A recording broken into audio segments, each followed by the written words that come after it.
우리 같이 하나님 말씀 보도록 하겠습니다. 하나님 말씀은 누가복음 8장 9절에서 15절까지 말씀입니다. 누가복음 8장 9절에서 15절까지 말씀입니다. 누가복음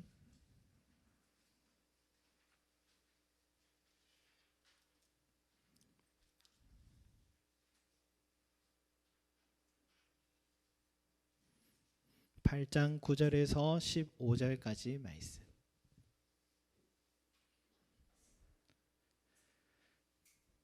자신 줄 알고 제가 한 절 여러분 한 절 서로 교독하도록 하겠습니다. 제자들이 이 비유의 뜻을 물으니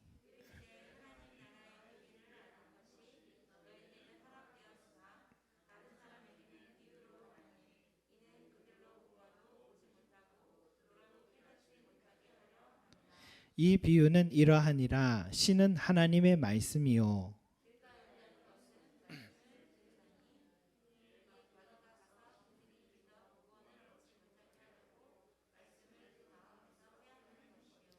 바위 위에 있다는 것은 말씀을 들을 때에 기쁨으로 받으나 뿌리가 없이 잠깐 믿다가 실형을 당할 때에 배반하는 자요.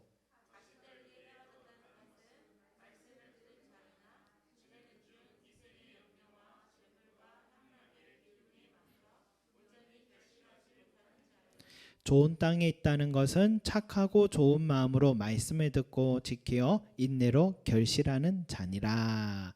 아멘.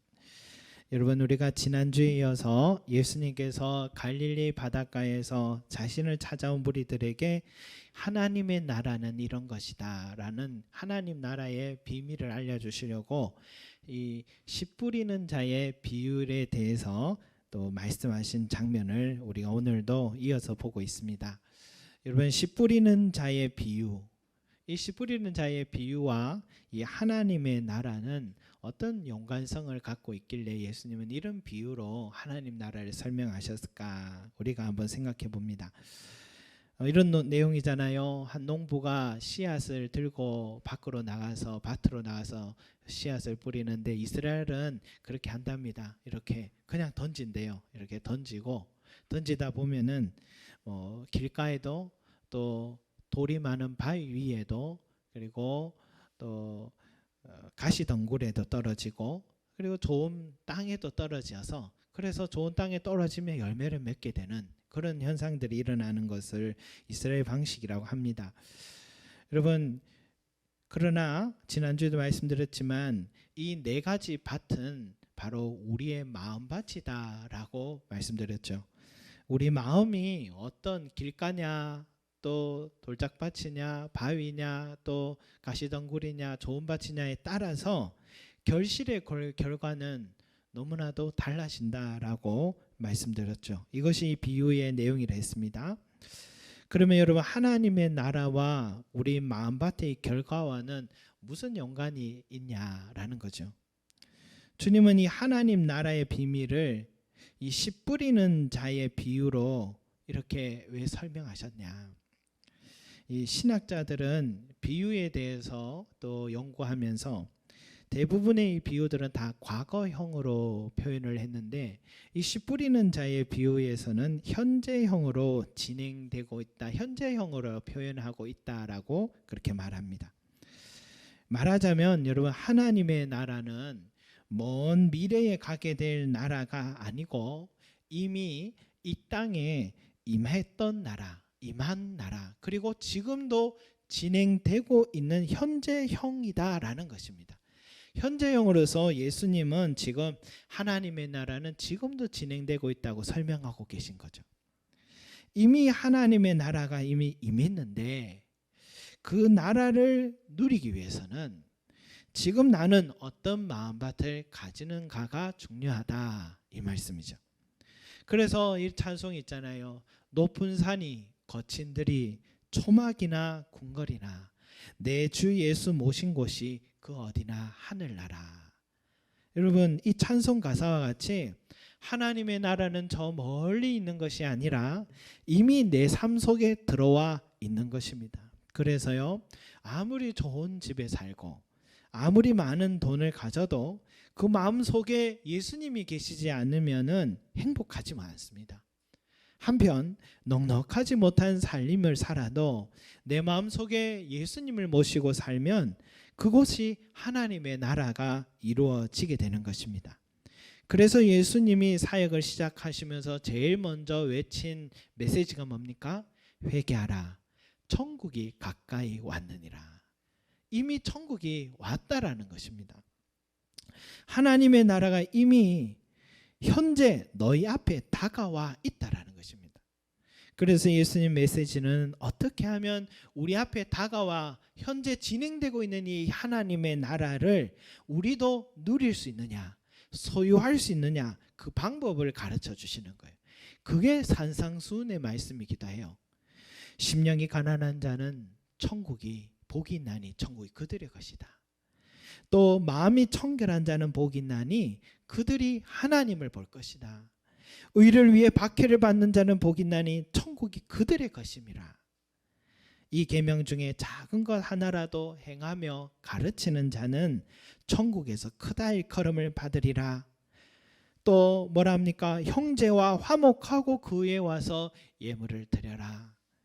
너희 원수를 사랑하고 박해자를 위해 기도해라. 구제할 때, 기도할 때, 금식할 때 골방에 들어가서 은밀하게 해라.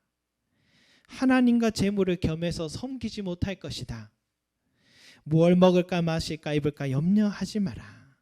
주여 주여 하는 자가 천국에 들어갈 것이 아니라 다만 하늘에 계신 내 아버지 뜻대로 행하는 자라야 들어가리라 라고 말씀하시면서, 여러분 이 산상수훈의 말씀들이 대부분이 다 하나님의 나라를 소유하는 비밀을 가르쳐준 말씀이다 할 수 있습니다. 여러분 이미 하나님의 나라가 우리 앞에 놓여 있고 진행되고 있는데 우리가 소유하지 못하면은 얼마나 우리 인생에 손해되겠습니까? 그런 맥락에서 오늘 예수님의 씨 뿌린 자의 비유도 우리에게 하나님의 나라를 소유하는 비밀을 지금 알려주시는 것입니다. 말하자면 길가, 바위, 가시덩굴 같은 마음밭이 되지 마라. 그런 마음밭으로 머물러 있으면 하나님의 나라는 너희 마음 가운데 임할 수가 없게 된다. 좋은 밭과 같은 마음밭이 되어라. 그 사람 속에 이미 하나님의 나라가 임했고 그 사람만이 백배의 결실을 맺게 되는 삶이 될 것이다 말씀하신 것입니다. 그렇다면 여러분 이 네 가지 밭의 비유의 의미를 한번 우리가 알아보겠는데, 여러분 11절에 이렇게 시작하죠. 이 비유는 이러하니라. 씨는 하나님의 말씀이요 라고 했습니다. 여러분 씨는 하나님의 말씀이에요. 매일 읽는 우리 성경 말씀 그 순간에도 말씀의 씨앗을 우리는 받게 됩니다. 주중에 성경 공부를 통해도 또 성도들과 교제와 서로 간의 권면의 말씀을 통해서 또 강단의 설교를 통해서 여러분 하나님의 말씀의 씨앗을 우리는 받고 있습니다. 여러분 이 말씀의 씨앗의 핵심이 바로 이 성경 말씀이잖아요. 여러분 이 성경책이 어떻게 하나님의 말씀이라고 할 수 있습니까? 십계명의 두 돌판처럼 하나님 직접 새겨주셨습니까? 라고 할 수 있지만 여러분 비록 이 성경은 인간이 쓴 것이죠. 그러나 하나님의 계시를 통해 성령의 감동을 받은 사람들이 쓴 것이기에 우리는 이 성경 말씀이 1.1의 오류가 없다고 하나님의 말씀으로 우리는 믿습니다. 이런 온 세상의 교회가 다 사라져도 사실 문제는 되지 않습니다. 이 성경 말씀이 있으면 다시 교회는 재건됩니다. 저기 오지에 성경책만 들어가면 그곳에 교회가 다시 세워집니다. 여러분 이 성경 말씀은 읽는 자에게 믿음을 불어넣어 주시고 하나님의 뜻을 깨닫게 하시고 무엇을 행할지를 가르쳐 주십니다. 굳이 성도님들 이렇게 살아야 합니다, 저렇게 행해야 합니다, 그런 지침이 없어도 이 성경 말씀을 듣다 보면 그리스도인이 행해야 되는 것이 무엇인지를 우리가 깨닫고 스스로 교회를 세워가게 되는 것입니다. 사람을 바꾸고 시대와 세상을 바꾸는 이 말씀이 하나님의 말씀은 성경 말씀은 가능한 일인 것이죠. 여러분 무너진 교회와 민족도 다시 재건되고 부조리한 사회가 공의와 정의로 정화되고 죽어가던 인생이 다시 살리는 힘이 이 성경 속에 들어 있는 것입니다. 왜냐? 이 성경은 창조주 하나님의 입에서 나온 하나님의 생명의 말씀이기 때문입니다. 그래서 여러분, 이 말씀의 씨앗이 우리 마음밭에 계속해서 뿌려지고 있다라는 사실을 믿으시기 바랍니다. 그렇다면 여러분, 길가밭은 무엇인가? 12절 우리 같이 한번 읽어보겠습니다. 길가밭에 대해서 시작. 길가에 있다는 것은 말씀을 들은 자니 이에 마귀가 가서 그들이 믿어 구원을 얻지 못하게 하려고 말씀을 그 마음에서 빼앗는 것이요. 아멘. 여러분, 길가밭은 바로 이런 것이라 했어요. 마태복음 13장에도 이 동일한 말씀이 기록되어 있는데, 그 길가밭에 떨어진 씨앗을 이 누가복음 여기는 표현되어 있지 않지만 새들이 와서 먹어버렸다라고 표현하고 있어요. 여러분, 새들이 바로 마귀를 말하는 것입니다. 우리는 인정하고 싶지는 않지만 예수님은 분명히 마귀의 존재를 인정하고 계십니다. 마귀가 하는 일은 뭡니까? 오늘 말씀에 있죠. 마귀가 가서 그들이 믿어 구원을 얻지 못하게 하려는 일을 하고 있습니다. 믿어서 구원을 얻지 못하게 하는 일은 마귀가 끊임없이 하고 있다라는 것이죠. 여러분, 마귀는요, 우리가 하나님 나라 소유하는 것을 끊임없이 방해합니다. 하나님 자녀가 누릴 수 있는 특권을 계속해서 방해합니다. 왜냐하면 자신들이 하나님의 사랑을 무척 받던 자들인데, 그런데 그런 존재들이었다가 교만함으로 하나님께 버림받은 타락한 천사들이기 때문에, 그래서 우리를 질투하고 우리를 끊임없이 방해합니다. 그래서 여러분, 우리가 해야 될 것은 항상 기도하는 일을 해야 됩니다. 예수님이 주기도문에 이렇게 기도하라 했잖아요. 다만 악에서 우리를 구하여 주옵소서. 시험에 들지 말게 하옵소서. 이렇게 기도하라고 말씀하셨습니다. 여러분, 마귀의 공격에서 우리를 지키는 힘은 우리의 계략과 우리의 지혜와 우리의 의지가 아니라 기도를 통한 하나님의 보호하시는 능력만이 우리를 지킬 수 있다라는 것입니다. 이런 목회자가 항상 교회를 해서 기도를 드릴 때 성도님들이 마귀의 유혹과 시험에 넘어지지 않도록 기도하는 것을 빠뜨리지 않습니다. 또한 여러분, 교회에 또 전도하여서 데려왔다고 절로 자란 신앙이 아니라 교회는 그들을 위해 끊임없이 기도와 관심을 가져야 된다는 것이죠. 성도 여러분들도 아시겠지만 목회자들이 얼마나 많이 또 유혹에 넘어지는 일들을 보게 됩니까? 목사 한 사람이 넘어져서 교회가 와야 되는 일이 참 많아요.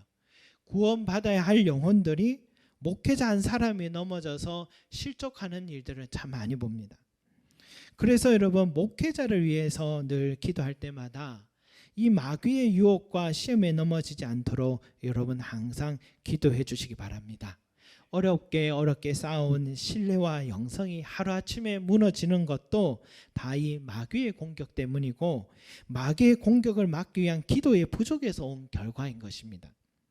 이런 마귀의 존재를 지나치게 의식하고 두려워하는 것도 옳지 않습니다.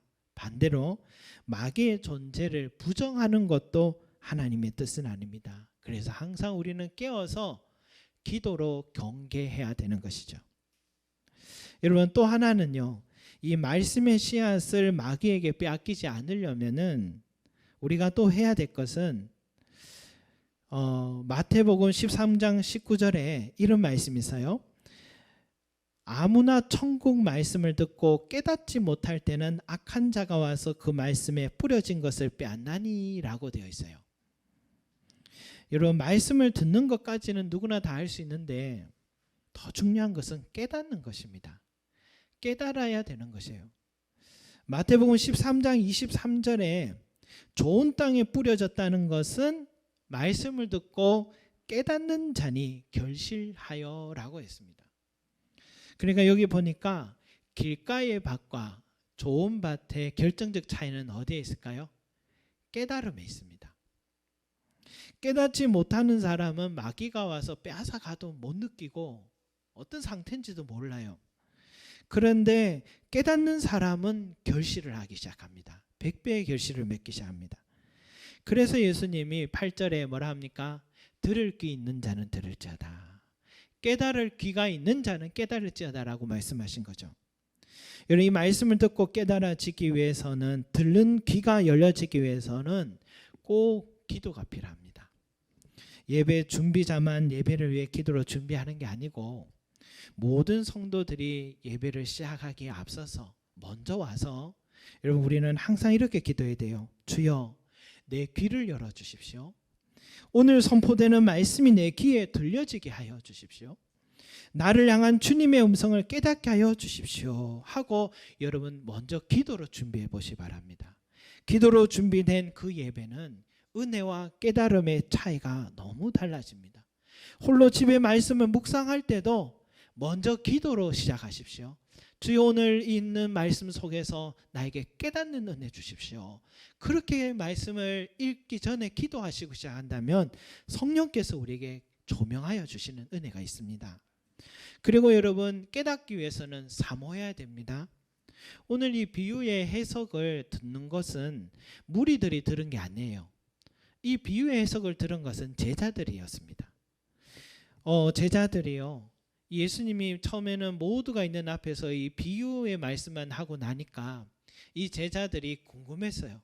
조용하게 예수님과 함께 있는 그 시간대에 예수님께 이렇게 9절에 이렇게 묻잖아요. 예수님, 그 비유의 뜻이 무엇입니까? 하고 물으니라고 나오잖아요. 여러분, 물었다라는 것이에요. 물었기 때문에 제자들에게 예수님이 해석해 주신 거예요.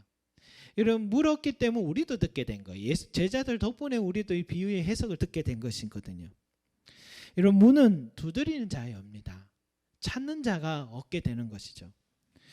여러분들도 이해가 되지 않으면 여러분 물으시기 바랍니다. 여러분, 목회자가 가까이 이렇게 있다라는 것은 여러분들에게 설명해 주라고 존재하는 거잖아요. 설교 시간에도 언제든지 해석해 드리지만, 그러나 언제든지 여러분 물을 수 있어요.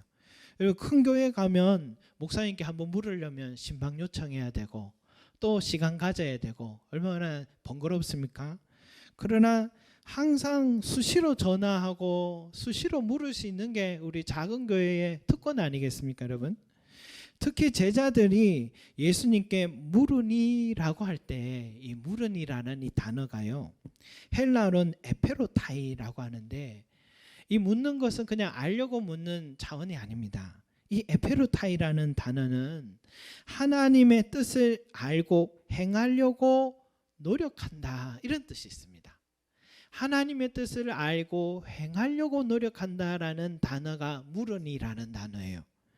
그러니까 우리가 하나님 말씀을 알고자 묻는 것은 많이 배웠다고 자랑하려고 묻는 것도 아니고, 다른 사람을 가르치려고 지금 묻는 것도 아니고, 내가 깨달은 대로 행하려고 노력하기 위해서 여러분 묻는 것입니다. 성도 여러분, 우리에게 이런 말씀을 사모하는 마음이 있기를 소망합니다. 길가에 떨어진 마음처럼 건조한 신앙생활이 아니라 말씀이 내 안에 들어와 살아 숨쉬고 말씀대로 살려고 노력하고 말씀이 내 인생의 생명의 근원을 여기고 사모하는 신자들이 되시기를 소망합니다.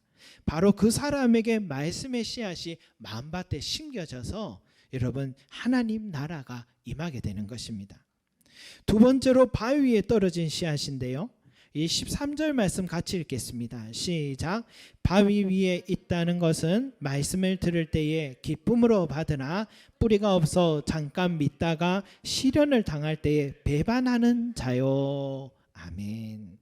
여러분, 바위 위에 떨어진 말씀의 씨앗은 그래도 길가보다는 나은 것 같아요. 얕은 흙이 그 위에 좀 있는 것 같아요.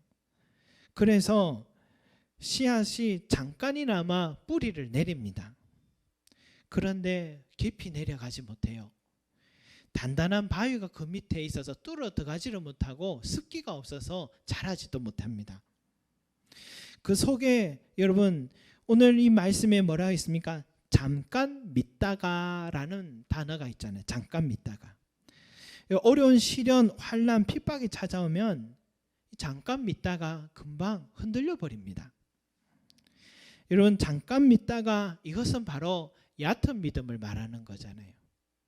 얕은 믿음은 어떤 믿음입니까? 이스라엘 백성들을 보면 우리가 알지만 홍해를 가르시고 열재앙으로 이스라엘 백성들을 이집트에서 출애굽해 준 것, 그 순간 홍해를 가른 것까지 정말 이제는 탄탄대로다라고 기대했다가 그 뒤로 40년 동안 광야가 기다리고 있으리라는 상상을 못했죠. 광야 생활 어떻습니까? 물과 식량이 부족하고 정착하지 못해 고향이 그립고 낮밤으로 찾아오는 일교차가 또 내일에 대한 불안감, 이게 광야 생활인데, 그래서 이스라엘 백성들이 얕은 믿음을 얼마나 많이 보여드렸습니까? 물이 좀 부족하면, 먹고 싶은 게 있으면 하나님을 원망하고 또 모세에게 돌 던지려고 하고 또 하나님 원망하고 그렇게 계속해서 걸어왔습니다. 실은 물이 부족한 것 하나님 알고 계세요. 조금만 더 걸어가면 성경에 보니까 한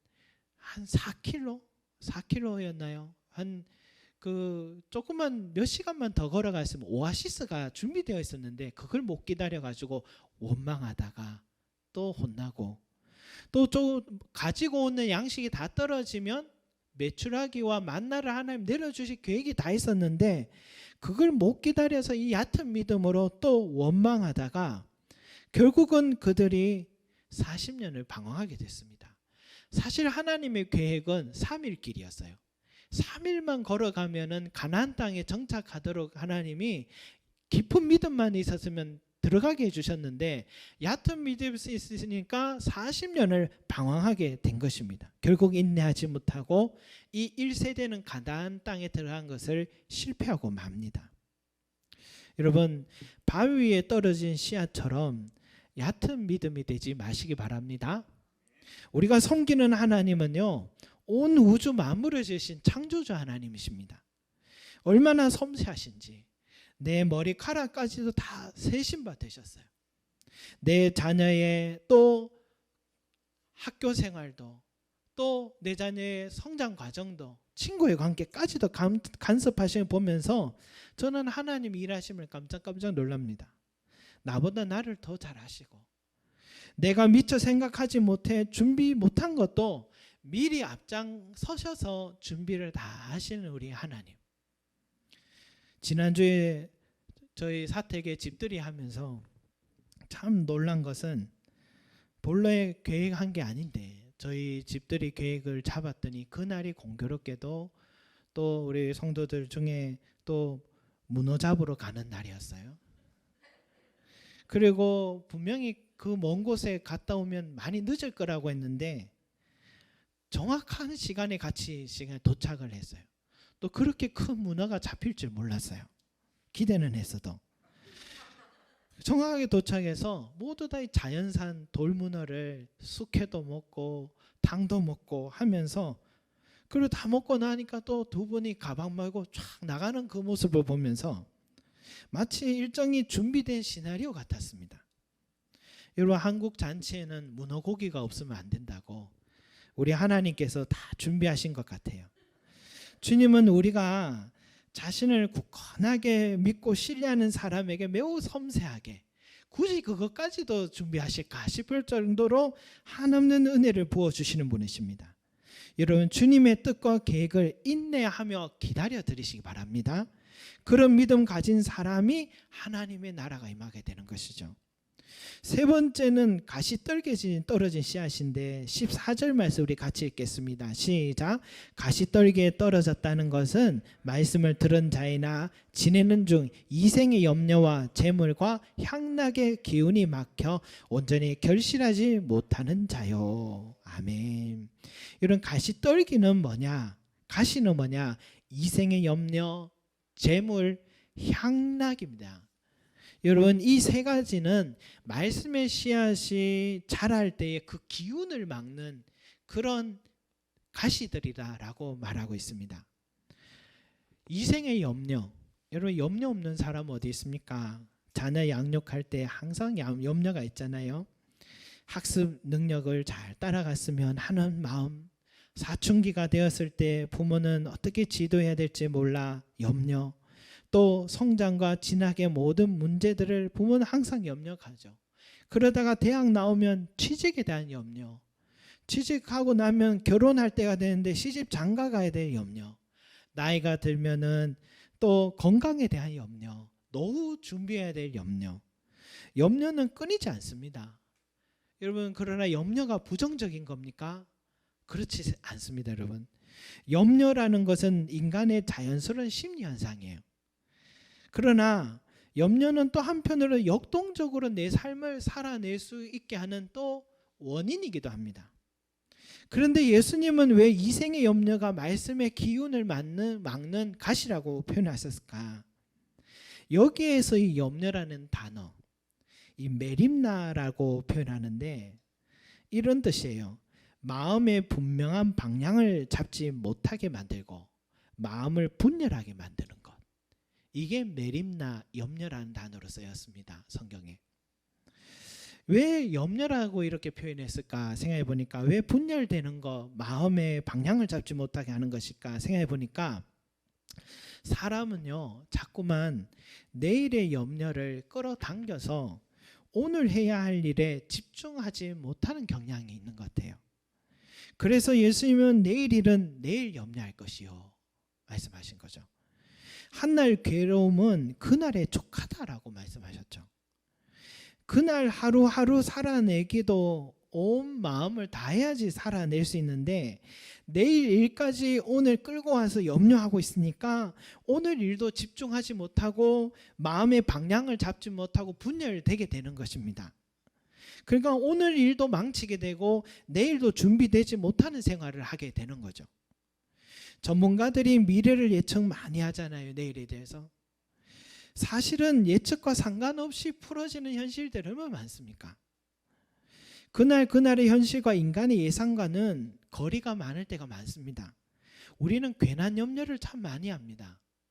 솔직히 살아보면 우리가 걱정한 것보다 더 쉽게 문제가 해결되는 경험들이 참 많아요. 우리는 내일까지 그 염려, 내일 일어날 것까지 또 우리 염려해 가면서 오늘 살아갈 수 있는 지혜도 능력도 없는 존재입니다. 그래서 내일 일은 내일 염려하면 됩니다. 오늘 일은 오늘 충실하면 됩니다. 오늘 충실할 때 내일도 준비되는 것이죠. 여러분, 그렇다고 해서 기독교가 낙관적인 종교가 아닙니다. 내일에 대한 염려하지 말라고 아무 준비하지 말라는 게 아니에요. 도리어 오늘 주어진 일에 성실하라고 말씀하시는 거예요. 그러나 내일 일어나지도 않은 미래 일을 끌어와서 염려하는 데 마음 뺏기지 말고 분열되는 마음으로 살지 말라라고 말씀하시는 것이죠. 그것은 내 인생에 아무런 도움이 되지 못하고 분주하게 만들고 내 믿음을 흔드는 것 외에는 아무 도움이 되지 않습니다. 그래서 바울은 빌립보 교회 성도들에게 이렇게 말씀했어요. 아무것도 염려하지 말고 다만 모든 일에 기도와 간구로 너희 구할 것을 감사함으로 하나님께 아뢰라. 빌립보서 4장 7절에 이렇게 말씀하셨어요. 여러분, 염려는 자연스러운 인간의 심리 현상이라고 말했습니다.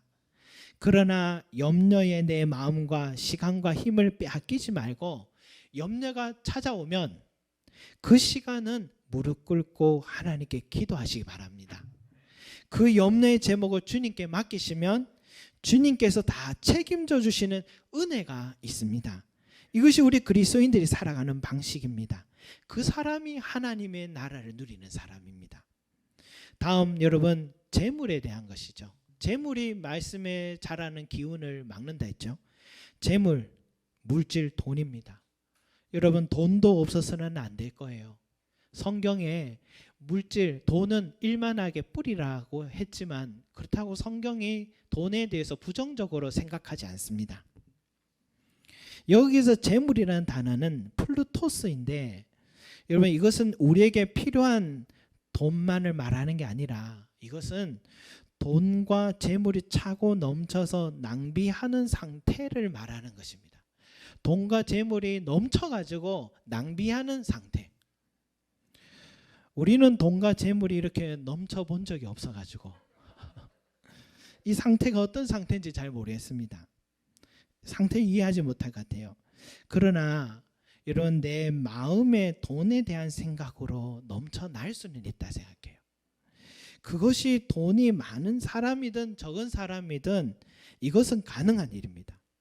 돈에 대한 집착이 크면 클수록 그 삶이 피폐해지는 것은 맞는 것 같아요. 복권을 탄 사람조차도 많이 가진 사람의 복권을 탄 사람들도 뒷조사를 해보니까 행복하지 않은 결과였다라고 하는 것을 보면 또 하나의 증거가 될 것 같아요. 그러면 여러분 어느 정도 돈을 가져야지 우리가 참 행복할 수 있느냐 질문할 수 있겠죠.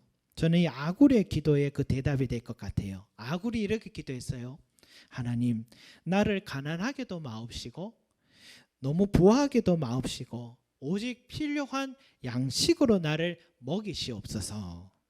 그렇게 기도했어요. 이런 먹고 살아가는 필요한 만큼 소유하는 것이 가장 행복한 것 같아요. 문제는 그 먹고 살아가는 그 필요한 만큼 가지는 것도 어렵기 때문에 우리가 염려하는 거잖아요. 그것도 아굴의 기도 속에 들어있는 것 같아요. 오직 필요한 양식으로 나를 먹이시옵소서. 여러분 이렇게 기도하지 않았어요? 내가 내 삶의 필요를 준비하게 해 주시옵소서가 아니라 나를 먹이시옵소서. 내가 내 삶에 필요한 준비를 하는 능동태가 아니라 여기는 주님이 내 삶의 필요를 공급해 주시는 수동태입니다. 어느 목사님이 그런 말씀하셨어요. 돈은 날개를 달고 있다라고 했습니다. 내가 선한 뜻을 위해 사용하려고 하면 돈은 날개를 달고 날아온다라고 했습니다. 그래서 돈은 날개가 있어서 돈을 잡으려고 하면 돈은 더 날아가지만은 돈이 날개가 있어서 나에게 날아오게 만드는 거죠. 여러분 물질을 만드신 분이 우리 하나님이시라면 물질을 얻을 수 있는 이 돈의 주인도 하나님이시라는 것을 믿으시기 바랍니다. 하나님께서 오늘 필요한 것도 채워주시고 내일이 되면 그날에 필요한 것도 채워주시는 분이십니다. 두려워하지 마시고 돈이 내 마음의 주인이 되도록 하지 마시고 그 돈의 주인이신 하나님을 내 마음에 두시면 그 마음이 천국이 되는 것입니다. 마지막으로 향락입니다. 기존 성경 번역에는 일락이라고 표현되어 있는데 잠깐의 즐거움 이렇게 되는 거죠. 우리가 이 즐거움 그리고 기쁨 이것은 하나님이 주신 선물이에요. 여기는 이 향락은 그런 즐거움과 기쁨의 표현이 뜻이 아닙니다. 향락이라는 것은 매우 이기적인 쾌락, 정욕을 뜻하는 것입니다. 사람에겐 다 욕구가 있는데 식욕, 성욕, 물욕, 인정받고 싶은 명예욕 다 있어요. 그러나 이것이 이기적으로 지나치면 문제가 되기 시작합니다. 물욕이 지나치면 돈에 눈먼다 하고 식욕이 지나치면 탐식이 되고 성욕이 지나치면 정욕이 되고 명욕이 지나치면 권력욕에 빠지게 되는 거예요. 이상하게도 향락에 빠지게 되면 사람이 아나무인이 되기 시작합니다. 어깨에 힘이 들어가고 다른 사람 무시하게 되고 만나면 순수한 인간관계보다는 건조한 인간관계가 되고 비인격적 파괴적인 인간관계로 변하게 됩니다. 인간관계만 그런 게 아닙니다. 하나님과의 관계도 멀어지기 시작합니다. 하나님이 향락에 빠진 사람 마음속에 들어가지를 못합니다. 그래서 이런 사람은 겉은 화려해 보여도 무리 속에서 살아가고 쾌락 속에 있어도 행복하기보다는 마음은 자꾸만 공허해지기 시작합니다. 예수님이 거하실 자리가 없기 때문이에요. 그래서 성경에 탐심은 우상숭배니라라고 했습니다.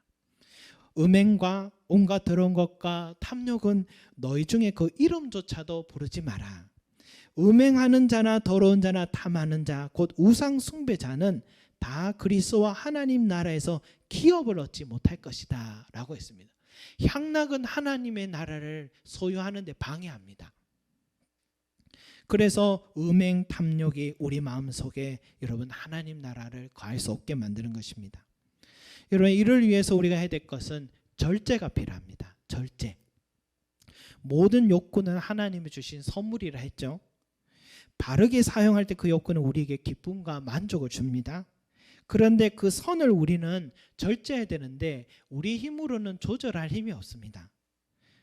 우리는 약합니다. 또 온 세상에 TV만 틀고 미디어만 틀면은 우리 눈에 보이는 끊임없이 우리 욕구를 자극해요. 욕구를 너무 욕망하게 만들어요. 너무 많습니다. 그래서 우리는 이길 힘이 없어요. 그래서 바울은 우리에게 이렇게 말합니다. 술 취하지 마라. 이는 방탕한 것이니 오직 성령으로 충만함을 받으라. 성령으로의 충만함을 받으라 하라 했습니다. 우리 스스로는 이 향락을 조절할 수 없지만 내 속에 성령의 충만함을 받으면은 이 욕구들을 조절할 힘을 갖기 시작합니다.